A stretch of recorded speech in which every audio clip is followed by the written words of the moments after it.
Puis alors j'ai commencé à lire, et puis alors, moi je parle pour les sons parce que je ne comprenais pas l'arabe à l'époque, mais il y a des sons merveilleux, mais c'est vraiment de la belle prose. Moi j'ai une oreille musicale, j'aime beaucoup les beaux sons, mais quand on entend le Coran, c'est magnifique. Enfin, je ne sais pas comment un homme a pu faire des beaux textes pareils. En plus, tous ces textes ont des significations profondes. Il n'y a pas une erreur. Il y a des gens, des médecins, des scientifiques qui ont fait des erreurs, des recherches sur ces livres saints. Ils trouvent des erreurs dans la Torah, ils trouvent des erreurs dans la Bible, et ils n'en trouvent pas dans le Coran. Rien. Il n'y a rien qui est mauvais. Même il y a des images qui sont reprises, qui correspondent pratiquement à la meilleure définition qu'un médecin pourrait faire à un ignorant.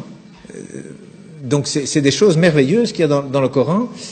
Et en plus, moi j'ai découvert récemment la formule de la beauté, comme on dit, c'est-à-dire qu'aujourd'hui la beauté c'est quelque chose qu'on calcule mathématiquement, hein, donc il y a des formules pour savoir jusqu'où il faut mettre du rouge à lèvres, jusqu'où est-ce qu'il faut épiler les sourcils. Il y a un coin à respecter qui va du coin de la bouche, le long du nez, jusqu'au coin de l'œil et le début du sourcil. Donc ce qu'il y a là, il faut l'enlever, et puis il faut aller du coin de la bouche à l'autre coin de l'œil, jusqu'à l'autre fin de sourcil. Cet angle, il doit être exactement l'angle qui correspond à un rectangle où il y a cette proportion, la beauté mesurée, comme on appelle, que d'ailleurs Fibonacci a découvert lorsque les chiffres romains ont été éliminés et remplacés par les chiffres arabes. Alors, ils viennent d'Inde en réalité, hein, avec le sifr, le zéro, hein, en arabe ça s'appelle le sifr, donc c'est devenu les chiffres plutôt que les nombres.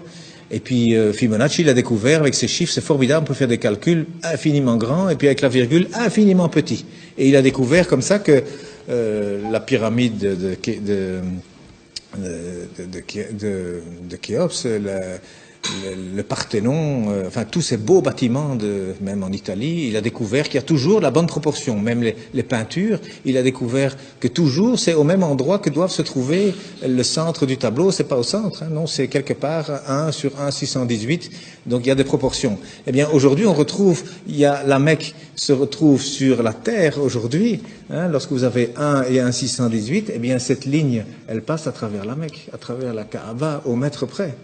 Et la distance entre la Kaaba et le pôle Nord fait 1, et entre la Kaaba et le pôle Sud fait 1,618. Ça veut dire qu'Abraham, il a abandonné sa femme, enfin sa servante Hajar, avec son fils Ismaël. Elle a dit, pourquoi ici? Dieu m'a dit ici.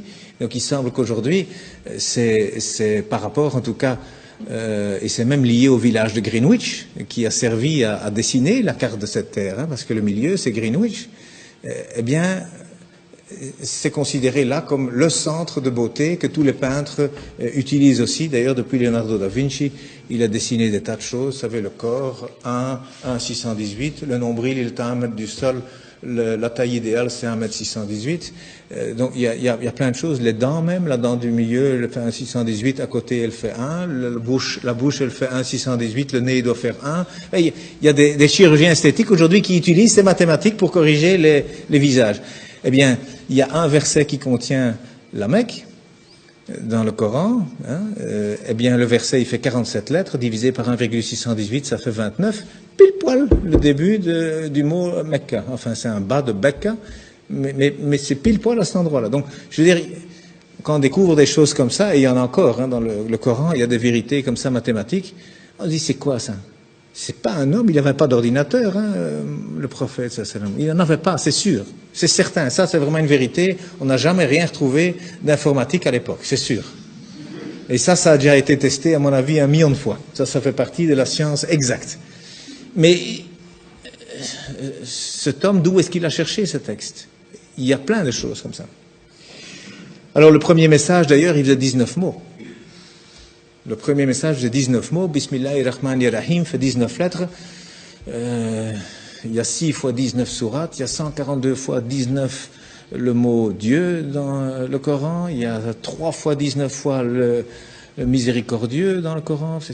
Ce chiffre 19 dans le Coran, c'est aussi quelque chose d'incroyable. Mais donc le premier message, c'était, voilà, informez-vous. Au lieu d'interpréter, d'abord le savoir. D'abord savoir de quoi on parle. Et le dernier message du prophète, dont on dit qu'il est mauvais pour les femmes, eh bien, il a dit, soignez vos femmes, et pour la prière, ne l'abandonnez pas. Alors, moi je dis, une religion où le premier message et le dernier message sont ainsi, je ne vois pas très bien ce qu'on doit craindre. Donc,